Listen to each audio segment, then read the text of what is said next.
Hello student, today in chemistry of class 11th in chapter atomic structure we will continue from our previous lecture। और आज हम सबसे पहले, उम्मीद है आपने पहले का जो मैंने पढ़ाया उसको अपने ध्यान से पढ़ा होगा। सो what we will do, we will first solve 2-3 numericals so that your knowledge about frequency, wavelength and wave number, these things will be clear to you, right? So we will first solve few numericals on this topic, right? So first numerical is, you can see, calculate frequency and wave number of a radiation having wavelength 400 nanometer. Now I think you might not be knowing about nanometer, picometer or these units। तो जैसे कि wavelength की जो units होती हैं उन्हें बहुत ही छोटे उसमें कैलकुलेशंस में यूज किया जाता है, मतलब 10⁻⁹, 10⁻⁶। तो इन छोटे यूनिट्स को हम साइंटिस्ट ने अलग अलग नेम दिए हैं, जैसे माइक्रोन हो गया, नैनोमीटर हो गया, एंगस्ट्रॉम हो गया, पिकोमीटर हो गया। तो जरा पहले इसको सीख लेते हैं ये क्या होता है, क्योंकि इससे बिना कन्वर्जन के आप न्यूमेरिकल सॉल्व नहीं कर पाओगे। तो सबसे पहले हम जरा इसको सीख लेते हैं ये क्या होता है। तो जैसे कि आप यहाँ देख रहे हैं 1 centimetre equal to 1 into 10⁻⁻² metre. 1 centimetre equal to 1 into 10⁻², ये आपको पता होगा, लेकिन इसके आगे जरा देखते हैं। 1 micron, 1 micron, micron is denoted by symbol mu, is denoted by symbol mu, and this is equal to 1 into 10⁻⁶, 1 into 10⁻⁶ meter, right? Then 1 nanometer, this is denoted by nm, this is denoted by nm, nanometer, and this is equal to 1 millimicron, that is millimicron, that is denoted by mu. Millimicron means 10⁻³ micron, and this is equal to 1 into 10⁻⁹ meter. This is equal to 1 into 10⁻⁹ meter, you can see here. Then this angstrom, ये इससे भी छोटी unit है। This is 1 angstrom, this is denoted by A, ऊपर not लगा हुआ है, A not. This is angstrom, capital A, ऊपर इसको इससे डिनोट करते हैं। And this is equal to 1 into 10⁻⁻10 meter, 10⁻⁻10, कितनी छोटी यूनिट हो गई। And then 1 picometer, 1 picometer, 1 picometre इसको डिनोट करते हैं पीएम से, सिंपल पीएम से डिनोट करते हैं, और इसकी वैल्यू है 1 इंटू 10⁻12। जो आपके वायरस होते हैं, सेल का जो साइज होता है वो पिकोमीटर में होता है, ठीक है। ये सबसे छोटी यूनिट है, ये पिकोमीटर में होता है, और इसको हम बोलते हैं पिकोमीटर। 1 इंटू 10⁻12 मीटर, मतलब मीटर से ये 10 मतलब 12 टाइम्स, 10⁻12 टाइम्स ये छोटा है, बहुत बहुत बहुत छोटी यूनिट है। It can not be seen bye naked eyes, मतलब इसको हम देखते हैं इलेक्ट्रॉन माइक्रोस्कोप से, बहुत ही छोटी यूनिट है। तो चलिए अब न्यूमेरिकल जरा देख लेते हैं। So calculate frequency and wave number of a radiation having wavelength 400 nanometre. Nanometre wavelength कितना दिया हुआ है, 400 nanometre. 400 nanometre means 400 into 10⁻⁹ metre. सबसे पहले हम इसे मीटर में कन्वर्ट कर लेंगे, ध्यान रखिएगा इस चीज का। 400 into 10⁻⁹ meter.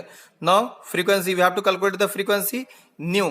आपको ने इसके पहले प्रीवियस चैप्टर में आपको पढ़ाया था, प्रीवियस लेक्चर में पढ़ाया था, न्यू लेमडा होता है c equal to nu lambda. इस फॉर्मूले पे इसको हम पुट करेंगे, c upon lambda. So 3 into 10⁸, value of c, speed of light 3 into 10⁸ metre per second, upon 400 into 10⁻⁹ metre. और जब आप इसे कैलकुलेट करोगे तो value will be 7.5 into 10⁻14 second inverse. ये देखिए मीटर और मीटर, अभी आप फिजिक्स में पढ़े होंगे डायमेंशनल एनालिसिस, मीटर से मीटर कट गया, बचा क्या, second inverse, that is the unit of frequency, that is the unit of frequency. So the value will be 7.5 into 10⁻14 second inverse, और फ्रीक्वेंसी की यूनिट होती है hertz, so the value will B hertz.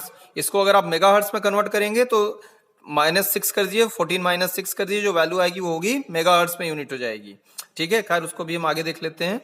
So the value will be 7.5 into 10⁻14 hertz, that is the unit of frequency. Hertz ने ही frequency को first time find out किया था, इसलिए इनके नाम पे इसका यूनिट रखा गया है hertz. Then wave number, nu bar denoted by nu bar, previous lecture में बताया था, equal to 1 upon lambda, simply 1 upon 400 into 10⁻⁹ metre. इसको जब हम कन्वर्ट करेंगे तो आंसर आ जाएगा 2.5 इंटू 10⁶ मीटर इनवर्स, ठीक है। So this is how we have to solve the problem. उम्मीद है आपकी समझ में आ गया होगा। अब जरा हम दूसरा एक प्रॉब्लम देखते हैं, this is calculate the frequency wavelength and wave number of radiation whose period is, यहां पर टाइम पीरियड दिया हुआ है 4 × 10⁻12 सेकेंड, 4 × 10⁻12 सेकेंड। सो देखिए कैसे सॉल्व करते हैं। सबसे पहले पीरियड ऑफ रेडिएशन क्या हो गया, 4 × 10⁻12 सेकेंड, that is the time period और पीरियड। सो फ्रीक्वेंसी की का फॉर्मूला क्या था, 1 period. So frequency mu is equal to 1 period, it is 1/4 × 10⁻12 second. और जब आप इसे कैलकुलेट करेंगे तो ये सेकंड ऊपर चला जाएगा। फिर मैं डायमेंशनल फिजिक्स के डायमेंशनल की बात कर रहा हूं, ये सेकंड ऊपर चला जाएगा और आंसर आ जाएगा 2.5 × 10⁻11 सेकेंड इनवर्स, 11 सेकेंड इनवर्स। और सेकंड इनवर्स को हम हर्ट्ज में लिख सकते हैं, that is the frequency, unit of frequency, और आंसर आ जाएगा 2.5 × 10⁻11 hertz. Then wavelength you can see lambda is equal to c/ν, ये फॉर्मूला पढ़ाया है c। So 3 × 10⁻8 upon 2.5 × 10⁻11 second inverse. देखिए सेकंड इनवर्स कट गया, वेवलेंथ आ गया 1.2 × 10⁻³ मीटर। ये मीटर वेवलेंथ का यूनिट है, राइट। तो ये आ गया 1.2 × 10⁻³ meter, right. Then wave number simple, nu bar equal to 1/λ, 1 जो आपका वेवलेंथ यहां से निकल के आया है, इसको जब आप कैलकुलेट करोगे तो ये आ जाएगा 833.33 metre inverse, that is the answer. So this is how you have to solve the numericals. बहुत इजी न्यूमेरिकल है, बस आपको ये थोड़ा जो कन्वर्जन अभी मैंने आपको सिखाया है, पिकोमीटर, माइक्रोमीटर, क्योंकि ज्यादातर न्यूमेरिकल्स में you will find the numericals in micrometre, micron or this picometer or angstrom, you will find the numericals in this unit. So you have to convert this in meter, then you have to solve the numericals. Very easy it is. We will go for the third numerical. See, third numerical, a certain FM radio station broadcast on a frequency of, आपने पढ़ा होगा कि सुना होगा कि मिर्ची FM 98.3, radio FM 94.8 और something like this, आपने ये सब सुना होगा। तो वो जो दिया होता है उसमें वो क्या होता है, वो उसकी फ्रीक्वेंसी होती है, जो ये बोलते हैं ना रेडियो मिर्ची 94.5 FM, that is the frequency. So frequency of 16.7 megahertz की मैंने अभी पीछे जिक्र किया था, 16.7 मेगाहर्ट्ज, इसको ऐसे डिनोट करते हैं कैपिटल M और HZ। What is the wavelength of these radio waves in meter? इसकी वेवलेंथ पूछ रहा है, फ्रीक्वेंसी दिया हुआ है, वेवलेंथ पूछा है। So simple, C is equal to new lambda, and lambda is equal to C upon nu, and C is equal to 3, you know the value of C, speed of light 3 × 10⁸ meter per second. Now nu is equal to 16.7 megahertz, that means 16.7 × 10⁶ hertz। Megahertz को अगर हम hertz में convert करेंगे तो m की value हो जाएगी 10⁶ hertz, right. So this will be 16.7 × 10⁶ second inverse, hertz को हमने सेकंड इनवर्स में कर लिया है। Now lambda is equal to speed of light upon 16.7 × 10⁶ hertz, second cancel out हो गया और बचा क्या, lambda is equal to 16.96। Solve करने पे आपको आंसर मिल जाएगा metre, that is the wavelength of the radiation, that is the wavelength of the radio wave in the question, right? So this is how you have to solve the numerical. अब हम आने वाले topic में एक word बार बार use होगा, spectrum, और आपने पहले भी you might have heard this word spectrum in class 10th or earlier also. So what is this spectrum? Spectrum होता क्या है?